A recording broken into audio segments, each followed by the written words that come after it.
조선 역사에 숨겨진 인물들의 삶을 깊이 있게 조명하는 조선왕조 500년 인생극장입니다. 오늘은 조선 제14대 임금 선조의 곁을 지켰으나 정작 그 마음은 단 한 번도 온전히 얻지 못했던 비운의 여인 의인왕후 박씨의 이야기를 들려드리고자 합니다. 그녀의 출생부터 파란만장했던 입궁 과정, 그리고 후사가 없는 왕비로서 견뎌야 했던 외로운 세월을 아주 상세하게 담았습니다. 자, 이제 1555년 한양에 찬 바람이 불던 그날로 돌아가 보겠습니다. 1555년 명종 10년 4월 15일 한양의 명문가인 반남 박씨 박응순의 집안에서 아이의 울음소리가 터져나왔습니다. 이 아이가 바로 훗날 의인왕후가 되는 여인입니다. 그녀의 가문인 반남 박씨는 당대 최고의 명망 있는 집안 중 하나였습니다. 하지만 그녀의 아버지 박응순은 권세의 욕심을 내기보다는 선비로서의 기계와 예법을 중요시하는 인물이었죠. 박씨 여인은 어릴 때부터 남달랐습니다. 다른 아이들이 밖에서 뛰놀 때 그녀는 조용히 사랑방에 앉아 부모님이 읽어주는 명심보감을 경청했습니다.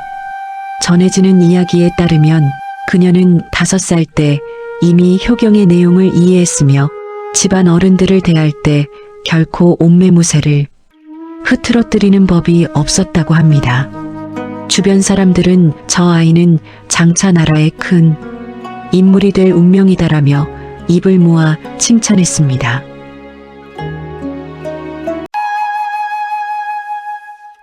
시간은 흘러 1567년 조선 왕실에는 큰 변화가 생깁니다. 제13대 임금 명종이 후사 없이 승하하자 덕흥대원군의 셋째 아들인 하성군이 왕위에 오르게 됩니다. 그가 바로 선조입니다. 조선 역사상 최초의 방계 출신 임금이라는 꼬리표는 선조에게 큰 심리적 압박이었습니다.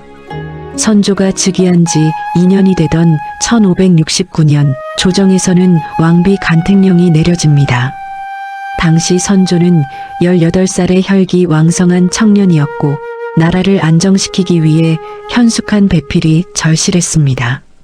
이때 간택 단자에 오른 수많은 명문가 여식들 중 유독 눈에 띄는 인물이 있었습니다. 바로 성품이 온화하고 법도가 엄격하기로 소문난 박응순의 딸이었습니다. 삼간택을 거치며 그녀는 당당히 왕비로 확정됩니다. 하지만 이것은 영광의 시작인 동시에 평생을 침묵 속에서 견뎌야 할 고통의 시작이기도 했습니다.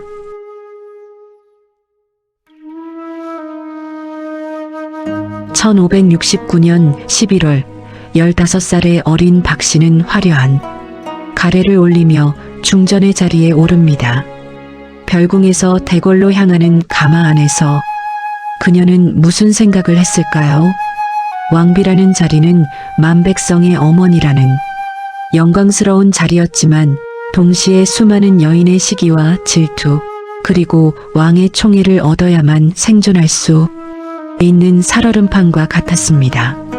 선조와의 첫날 밤, 기록에 따르면 의인왕후는 너무나도 단정하고 완벽한 태도로 임금을 대했다고 합니다.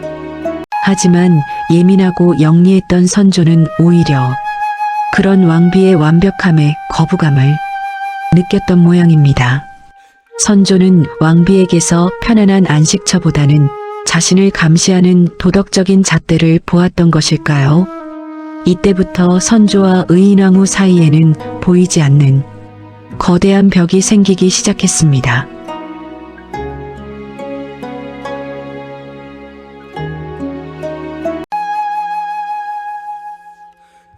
왕비가 된 지 수년이 지났음에도 불구하고 의인왕후에게는 태기가 없었습니다. 조선시대 왕비에게 가장 중요한 임무는 대를 이을 원자를 생산하는 것이었습니다. 시간이 흐를수록 대비정과 조정에서는 왕비의 태중에 대한 걱정과 압박이 쏟아졌습니다. 의인왕후는 전국 명산 대천을 찾아 기도를 올리고 좋다는 약재를 모두 써보았으나 하늘은 끝내 응답하지 않았습니다. 후사가 없다는 사실은 선조가 그녀를 멀리하는 가장 큰 명분이 되었습니다.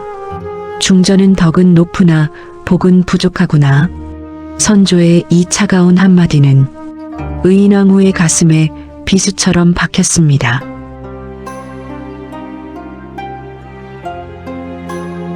왕비가 후사를 잊지 못하자 선조의 관심은 후궁들에게로 급격히 쏠렸습니다.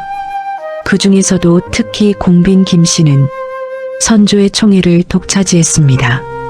공빈은 임해군과 광해군을 낳으며 기세를 올렸고 궁궐 내에서는 실질적인 왕비 노릇을 하기 시작했습니다. 보통의 여인이라면 질투심에 사로잡혀 후궁을 모함하거나 해칠 수도 있었을 것입니다. 그러나 의인왕후는 달랐습니다. 그녀는 공빈 김씨가 낳은 아들들을 자신의 자식처럼 아꼈습니다. 공빈이 산후병으로 일찍 세상을 떠나자 갈 곳 잃은 어린 광해군을 거두어 친어머니보다 더 지극정성으로 보살핀 이가 바로 의인왕후였습니다. 이후 임빈 김씨가 등장하여 무려 9명의 자녀를 낳으며 권력을 장악할 때도 의인왕후는 묵묵히 제자리를 지켰습니다. 그녀는 후궁들의 화려한 옷차림과 달리 평생 거친 무명옷을 즐겨 입었고 자신의 수라상에 올릴 고기 반찬을 추려 흉년이 든 백성들을 구휼하는 데 보탰습니다.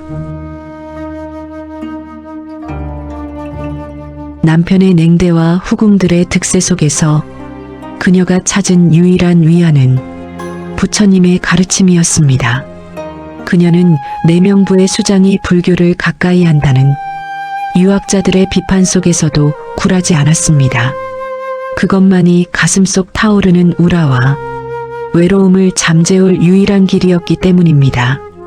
그녀는 매일 새벽 예불을 드리며 남편 선조의 건강과 나라의 안녕, 그리고 자신이 낳지 않은 후궁의 자식들이 잘 되기를 빌었습니다. 궁녀들은 그런 중전을 보며 살아있는 관세음보살님이 따로 없다며 눈물을 훔치곤 했습니다. 하지만 정작 선조는 이런 왕비의 자애로움을 매력 없는 고집으로 치부하며 더욱더 멀리했습니다.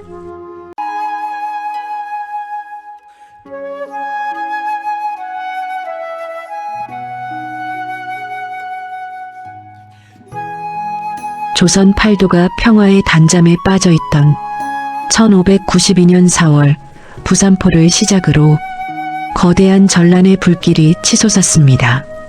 임진왜란의 시작이었습니다. 왜군의 총칼 앞에 조선의 방어선은 속절없이 무너졌고 한양 도성까지 위태로운 지경에 이르렀습니다. 이때 중전 의인왕후는 궁궐의 안주인으로서 가장 먼저 피란짐을 꾸려야 했습니다. 선조는 백성들을 버리고 도성을 떠나겠다는 결정을 내립니다. 비가 억수같이 쏟아지던 날밤, 의인왕후는 눈물을 머금고 정든 궁궐을 떠납니다. 화려한 가마 대신 낡은 가마에 몸을 싣고 진흙탕 길을 걸어 북쪽으로 향하는 국모의 마음은 찢어지는 듯 했습니다.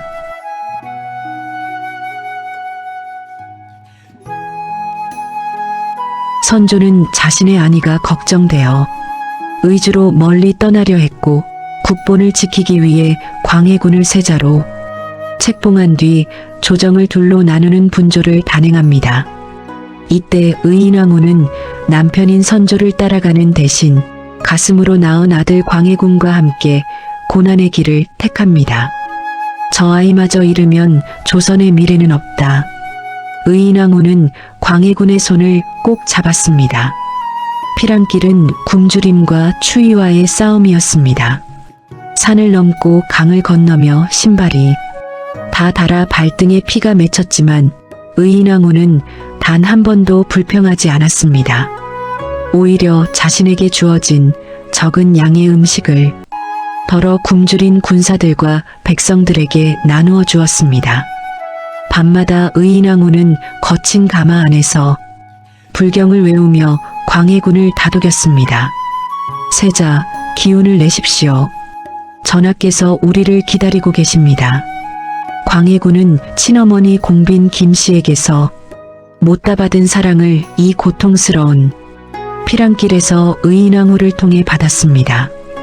두 사람의 유대는 피보다 진한 신뢰로 굳어갔습니다.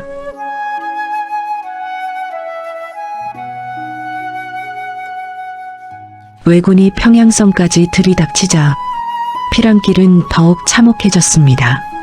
산속에서 밤을 지새우며 짐승의 울음소리를 들어야 했고 왕비의 신부님에도 흙바닥에 거적대기를 깔고 잠을 청해야 했습니다.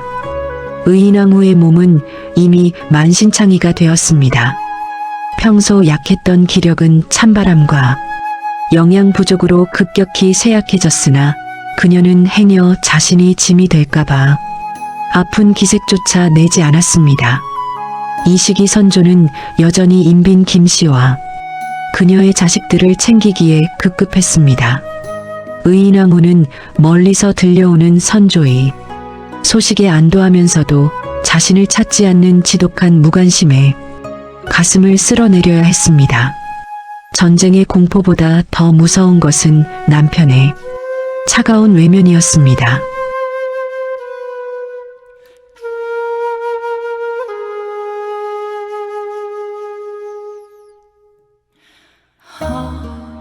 (1598년) 길고 길었던 7년 전쟁이 끝났습니다. 다시 돌아온 한양은 예전의 화려한 모습이 아니었습니다. 경복궁과 창덕궁은 잿더미로 변해 있었고 백성들의 시신이 길가에 널려 있었습니다. 의인왕후는 파괴된 궁궐을 보며 통곡했습니다. 왕실은 정릉동의 개인 사절을 임시 궁궐로 삼아 머물게 됩니다. 비좁고 누추한 곳이었지만 의인왕후는 불평 한마디 없이 전후 복구에 힘썼습니다. 전쟁터에서 돌아온 군사들을 위로하고 남편을 잃은 여인들을 보살피며 국모로서의 마지막 소임을 다하려 노력했습니다.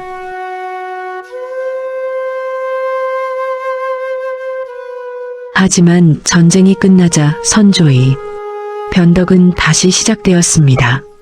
선조는 전쟁 기간 내내 궁을 세운 광해군을 시기하기 시작했고 오히려 인빈 김씨의 자식들을 세자로 세우고 싶어 했습니다. 의인왕후는 광해군을 지키기 위해 온 힘을 다해 선조를 설득했습니다. 전하, 세자는 이 나라를 지켜낸 영웅입니다. 부디 마음을 돌리소서. 하지만 선조의 반응은 냉담했습니다.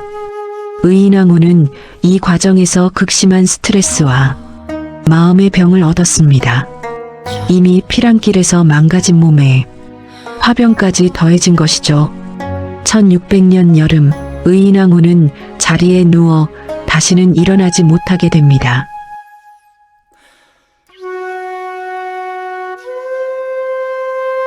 그녀가 숨을 거두기 직전까지도 선조는 그녀의 곁을 자주 지키지 않았습니다. 의인왕후의 마지막 손을 잡아준 사람은 광해군이었습니다. 의인왕후는 광해군의 손을 힘없이 쥐며 마지막 유언을 남겼습니다. 세자, 부디 이 나라 백성들을 불쌍히 여겨주세요. 그리고 전하를 원망하지 마세요. 자신을 평생 냉대했던 남편을 끝까지 원망하지 말라는 유언을 남기고 의인왕후 박씨는 향년 46세의 나이로 조용히 눈을 감았습니다. 그녀가 세상을 떠나자 도성의 백성들은 시장을 멈추고 통곡했습니다. 우리들의 어머니가 돌아가셨다며 소복을 입은 백성들이 거리를 가득 메웠습니다.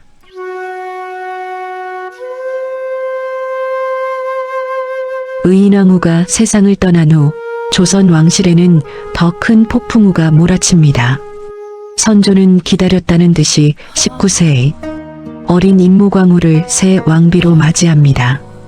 만약 의인왕후가 조금만 더 살아있었다면 임모광후의 등장도, 영창대군의 비극도, 그리고 훗날 광해군이 폭군이라는 오명을 뒤집어 쓰는 일도 없었을지 모릅니다. 의인왕후 박씨, 그녀는 조선의 왕비 중 가장 존재감이 없었던 사람으로 치부되기도 합니다. 하지만 그녀는 가장 잔인한 전쟁의 시대에 가장 낮은 곳에서 백성과 세자를 지켜낸 진정한 조선의 등불이었습니다. 오늘 조선왕조 500년 인생극장 의인왕후 박씨 편 끝까지 시청해 주셔서 감사합니다. 한 여인으로서, 그리고 한 나라의 국모로서 그녀가 견뎌야 했던 고독과 인내를 다시 한번 생각해보는 시간이 되었기를 바랍니다. 영상이 유익하셨다면 구독과 좋아요, 알림 설정 부탁드립니다. 여러분의 성원이 큰 힘이 됩니다.